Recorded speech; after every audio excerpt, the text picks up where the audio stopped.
"We're letting you go, effective immediately," Brandon said, sliding a single sheet of paper across the conference table. His voice was flat, like he was ordering lunch instead of ending my career.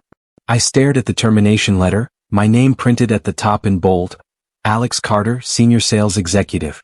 9 years with Summit Tech Solutions, and this was how it ended. No warning. No explanation. Just a cold dismissal on a Tuesday morning. Diane from HR sat beside him, her hands folded neatly on the table. She wouldn't meet my eyes. "We're restructuring the sales division," Brandon continued. "Your position no longer aligns with our new direction." I nodded slowly, keeping my face calm even though my heart was pounding. "I understand," I said quietly. Brandon looked surprised, like he'd expected me to argue or beg. Instead, I stood up and extended my hand. "Thank you for the opportunity." His handshake was brief and uncertain. What he didn't know was that I'd seen this coming for weeks. And I'd already prepared for it. My office felt strange as I packed my things into a cardboard box. Photos of my daughter at her soccer games. The coffee mug that said "World's Best Dad" that she'd given me for my birthday. A small cactus plant that had somehow survived 9 years under fluorescent lights. Coworkers walked past my open door, their eyes darting away when I looked up. News traveled fast in this building. I joined Summit Tech Solutions right after my divorce, desperate for stability and a fresh start. I was 31 then, raw from the breakup and determined to prove myself. The company sold software to hospitals, helping them manage patient records and billing. It wasn't glamorous, but it was solid work. I started as a junior sales rep, cold calling clinic managers and scheduling demos. Within 2 years, I was their top performer. By year 5, I was handling their biggest accounts. The work consumed me, filled the empty spaces in my life. Late nights. Weekend calls. I didn't mind. I had something to prove. Brandon Wallace became my boss 3 years ago. He was 42, ambitious, and had a master's degree from some fancy business school he mentioned in every meeting. He'd come from a competitor, hired to modernize our approach, according to the CEO. From day one, he made it clear he didn't like me. Maybe because I'd been here longer. Maybe because clients requested me specifically. Whatever the reason, he started undermining me in small ways. Taking credit for my deals in executive meetings. Assigning me the difficult accounts nobody else wanted. Questioning my methods in front of the team. 6 months ago, things got worse. He hired his former colleague, Troy Patterson, as a sales director. Troy was younger, louder, and had half my experience. They'd go to lunch together, have closed-door meetings, laugh at inside jokes. I wasn't imagining it. The culture was shifting and I was being pushed out. I started documenting everything. Saving emails. Recording my sales numbers. Keeping detailed notes of client interactions. Not out of paranoia, but out of experience. I'd learned the hard way that loyalty meant nothing in corporate America. 3 months ago, something major happened. Our CEO, William Foster, announced at the quarterly meeting that Summit Tech was pursuing the largest contract in company history, an $8 million deal with Riverside Health Network.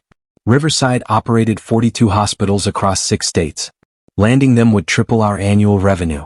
Every sales exec in the room perked up. This was career-making stuff. "I'm assigning this to Brandon's team," William said. "We need our best people on it." Brandon stood up, chest puffed out. "Troy will be the lead on this account," he announced, with support from the rest of the division. I felt the sting but kept my expression neutral. 9 years of top performance and I wasn't even considered. After the meeting, I approached Brandon privately. "I'd like to be involved with Riverside," I said. He barely looked up from his phone. "Troy's got it handled. You focus on your existing accounts." That was it. Conversation over. But I didn't give up that easily. I'd actually met someone from Riverside 2 years earlier at an industry conference in Chicago. Her name was Patricia Holloway, and she was Riverside's director of operations. We'd sat next to each other during a boring panel discussion about healthcare regulations. We started talking, discovered we both hated conference coffee, and ended up getting lunch. Nothing romantic, just 2 professionals who clicked. We stayed in touch. Occasional emails. LinkedIn messages about industry news. Professional connections matter in sales. When I heard Summit was pursuing Riverside, I reached out to Patricia casually. "Heard my company's pitching you guys," I wrote. "Good luck with the process. Let me know if you need any honest feedback about us." She replied within an hour. "Small world. Yes, we're evaluating several vendors. Your company's on the short list." Then she added something interesting. "Between us, I'm not impressed with your team's approach so far. Too much corporate speak, not enough practical solutions. That got my attention. I asked if she'd be willing to chat off the record. She agreed. We spoke on the phone that Friday evening. I was in my apartment, daughter at her mom's for the weekend, and Patricia was in her office finishing paperwork. Your colleague Troy came in guns blazing, she said. Lots of promises, lots of buzzwords. But when I asked specific questions about implementation timelines and staff training, he got vague. I listened carefully. What do you actually need? I asked. She sighed. Honestly, we need someone who understands that we're not just buying software. We're changing how 42 hospitals operate. We need realistic timelines, comprehensive training programs, and ongoing support. We need honesty about challenges, not just a glossy sales pitch. I took notes as she talked. She described their pain points, their budget concerns, their internal politics. By the end of the call, I had a clear picture of what Riverside actually wanted. And it wasn't what Troy was selling them. Can I put something together? I asked. Unofficially, just as a resource. Patricia paused. Alex, I don't want to get you in trouble with your company. I laughed. Don't worry about that. Let me create a proposal that actually addresses your needs. If it helps, great. If not, no harm done. She agreed, and I spent the next 3 weeks working on it. Nights and weekends, after my daughter went to bed, I built a comprehensive implementation plan. I contacted hospitals we'd worked with before, got real data on training timelines and success rates. I researched Riverside's specific systems and identified potential integration challenges. I created realistic cost projections that didn't hide the difficult parts. The proposal was 53 pages long. It wasn't pretty like Troy's deck with its fancy graphics and corporate slogans. It was practical, honest, and specific. I sent it to Patricia on a Sunday night with a simple message: no pressure. Just thought this might help your evaluation process. She responded Monday morning, this is exactly what we needed. Can we set up a call with your team? I knew bringing this to Brandon would be complicated, but I had to try. I scheduled a meeting with Brandon that Tuesday. Walked into his office with a printed copy of my proposal. I've been working on something for Riverside, I said, setting it on his desk. He glanced at it like I'd handed him a dirty napkin. What is this? He asked. I explained the situation, how I'd reached out to Patricia, how she'd expressed concerns about our approach. How I created a detailed proposal that addressed their actual needs. Brandon's face darkened as I talked. You went around Troy? He asked. Around the official team? I shook my head. I was trying to help. Patricia specifically said our current approach wasn't working. He stood up, jabbing his finger at the proposal. This is completely inappropriate. You undermined your colleague. You made unauthorized contact with a potential client. I stayed calm. I've had a professional relationship with Patricia for 2 years. And she reached out to me asking for help. Brandon wasn't listening. Clear out for the rest of the day, he said. I need to discuss this with William. I left his office knowing it wasn't going to end well. That was 3 weeks ago. Since then, Brandon had been building his case against me. I could feel it. Suddenly, every email I sent was being scrutinized. Every client call was questioned. He started documenting minor issues, creating a paper trail. I wasn't stupid. I knew what was coming. So I did something I probably shouldn't have. I made copies of everything. My Riverside proposal. My correspondence with Patricia. My 9 years of sales records showing I'd brought in over $30 million in revenue. Performance reviews. Client testimonials. Everything that proved my value. I also did something else. I contacted Patricia and explained the situation honestly. My company's politics are complicated right now, I told her. But I want you to know that proposal was genuine. If Summit ends up being your vendor, I'll make sure you're taken care of, regardless of who gets credit internally. She appreciated the honesty. Alex, I'll be frank with you. We're close to making a decision. Your proposal is what pushed us towards Summit. But we need to know the right people will be handling implementation. That conversation happened on a Friday. The following Tuesday, Brandon fired me. Security escorted me to my car. Standard procedure for terminated employees, they said. Like I was going to steal office supplies or sabotage the network. I drove home in a daze, the cardboard box of my belongings sitting in the passenger seat. My apartment felt too quiet. I sat on the couch, staring at my phone, trying to process what had just happened. Unemployed at 40. Single dad with a daughter who needed braces and wanted to go to soccer camp this summer. 9 years of loyalty, erased in a 10-minute meeting. Then my phone buzzed. A text from Patricia, just heard what happened.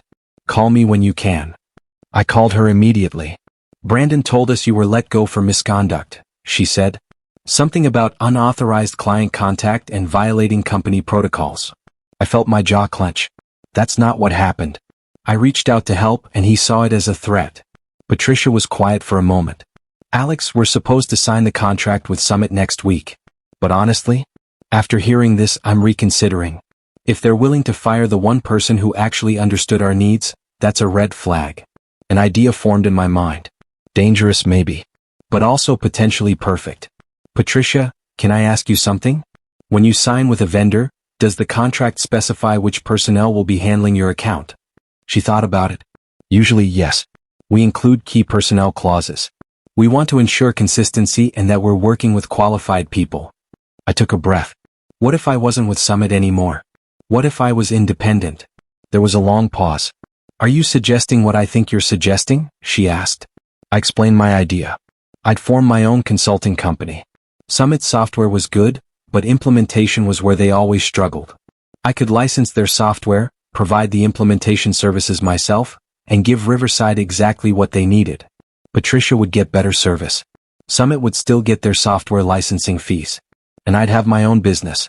That's ambitious, Patricia said. Can you actually do that? I thought about the non-compete clause in my employment contract. It prohibited me from working for competitors or soliciting Summit's clients. But it didn't say anything about forming an independent consulting firm that partnered with software vendors. The next morning I called a lawyer. Jerome Walsh had handled my divorce 4 years ago. He was sharp, practical, and didn't waste time.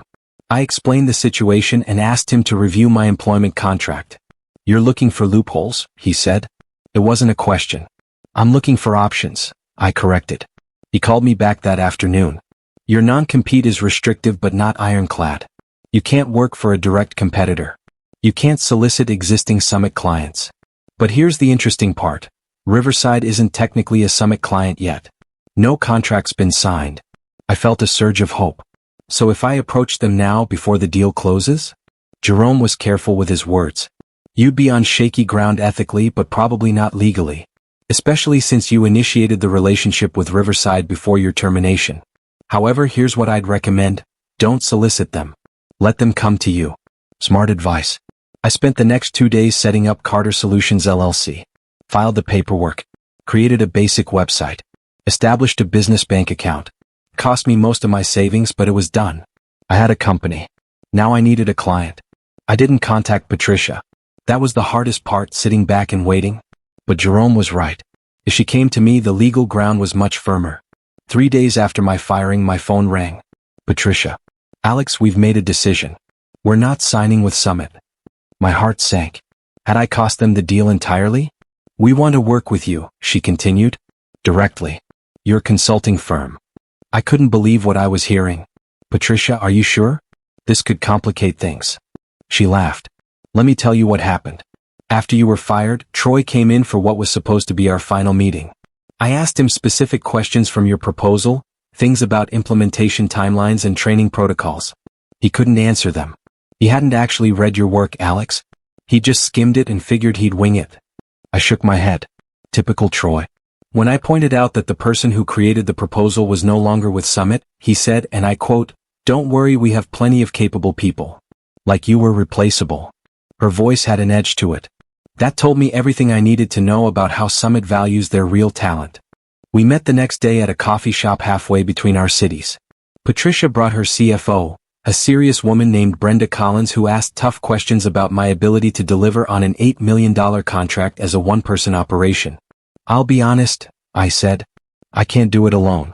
But I have relationships with implementation specialists who've worked on similar projects. I can build a team quickly. Brenda wasn't convinced. This is a massive risk, Alex.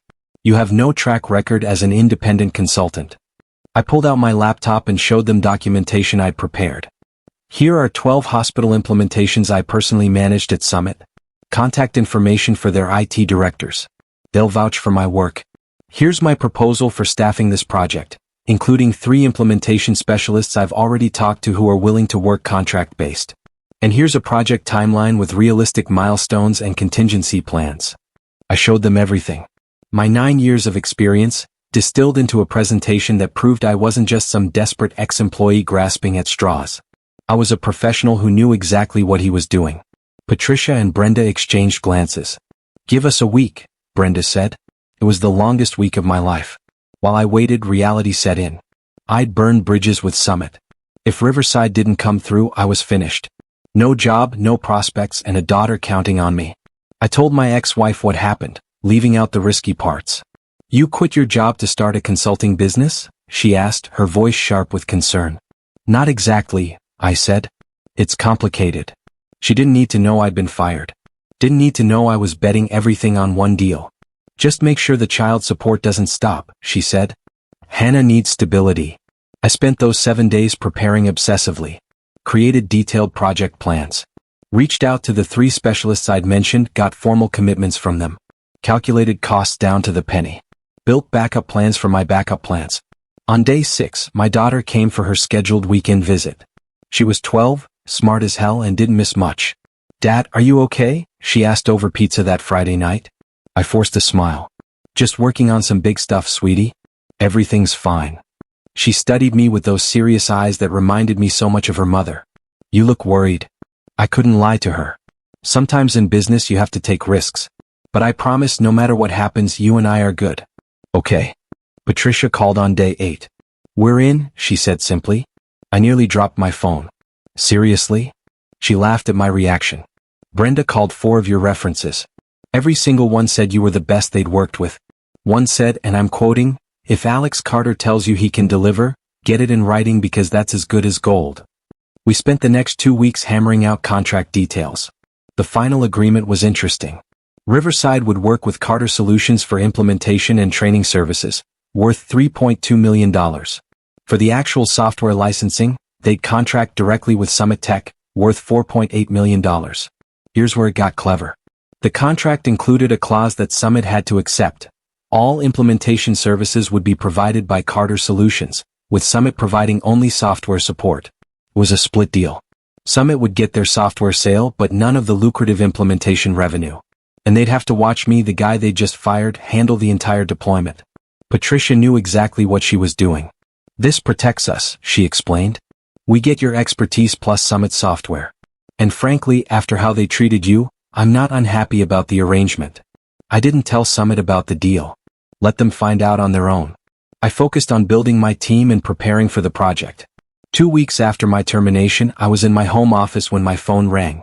Unknown number. I answered. "Alex Carter?" a man's voice asked. "This is William Foster from Summit Tech Solutions." The CEO himself. I sat up straighter. "Hello, William."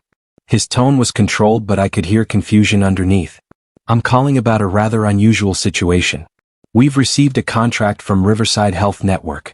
An $8 million deal. But it's been restructured in a way I've never seen before." I stayed quiet, let him continue. "They want to license our software, but they're requiring that all implementation be handled by an outside consultant.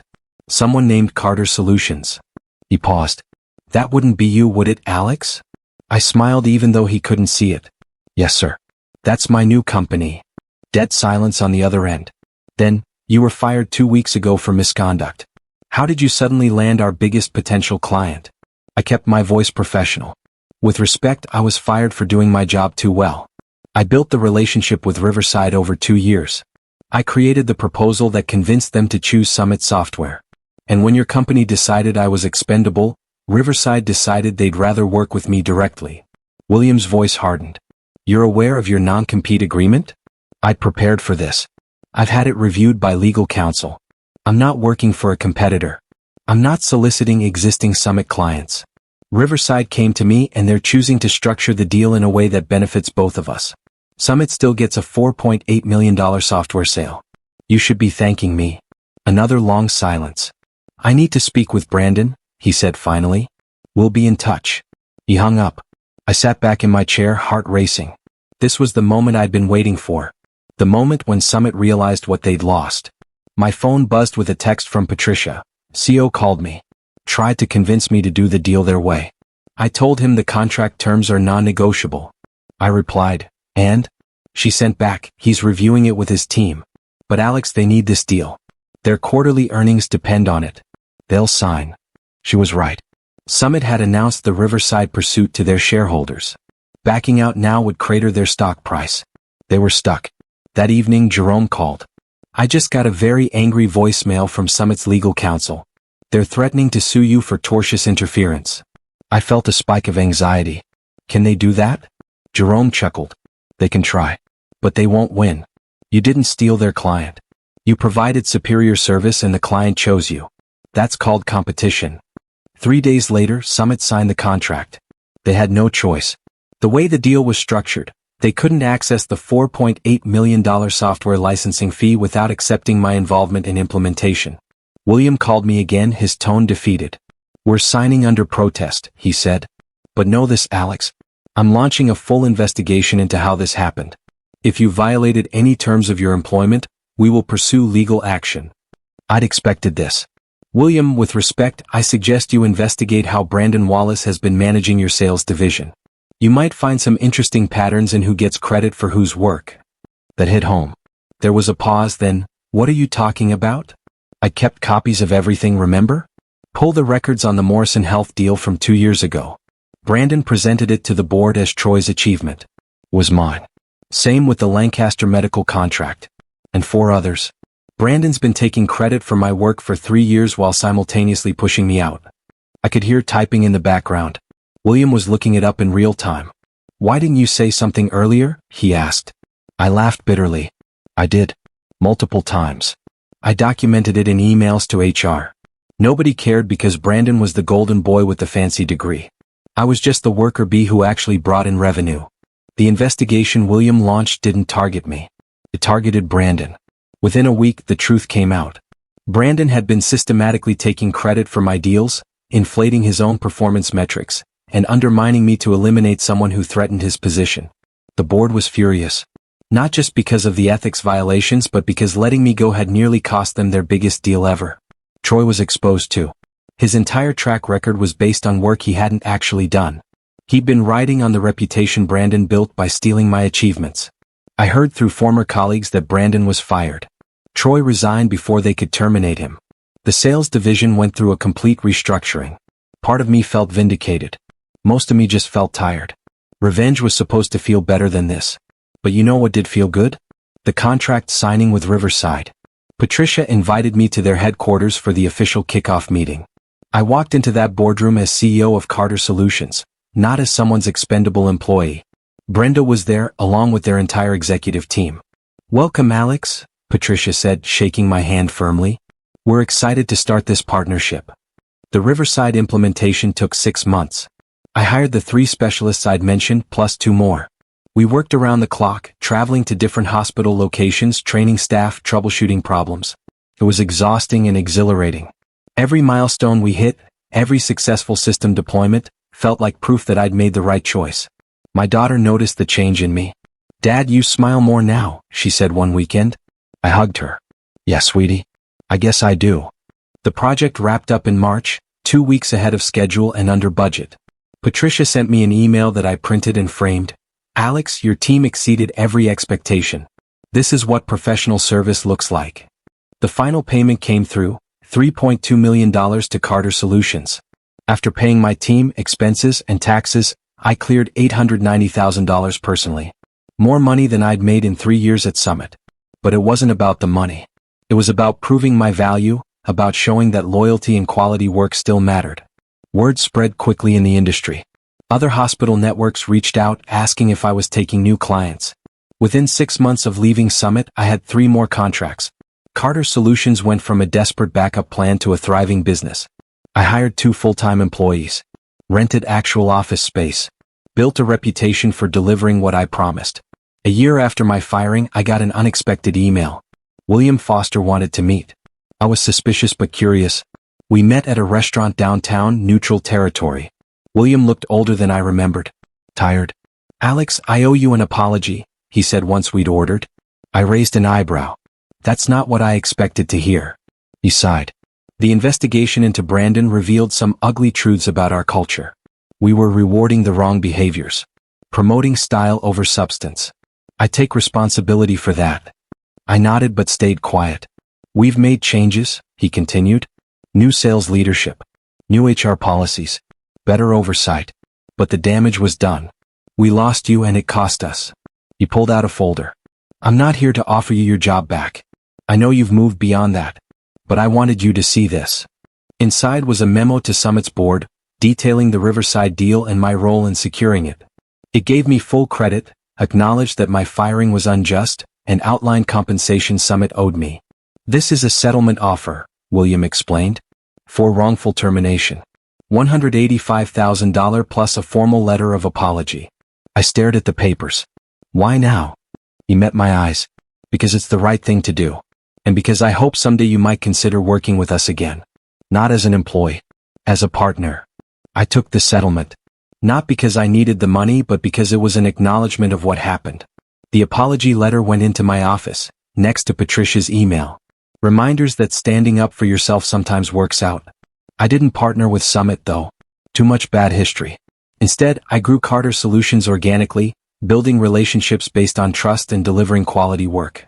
3 years after my firing, my company had 12 employees and annual revenue of $8.3 million. My daughter was 15, thriving in high school, her braces finally off. I made it to every soccer game, every parent-teacher conference. Had dinner with her twice a week.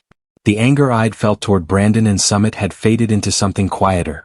Understanding, maybe. Brandon was fired because he valued appearance over substance, politics over performance. That's not a mistake I'd make again. One afternoon, I was in my office when my assistant buzzed me. There's a Troy Patterson here to see you. Says he's an old colleague. I hadn't heard that name in years.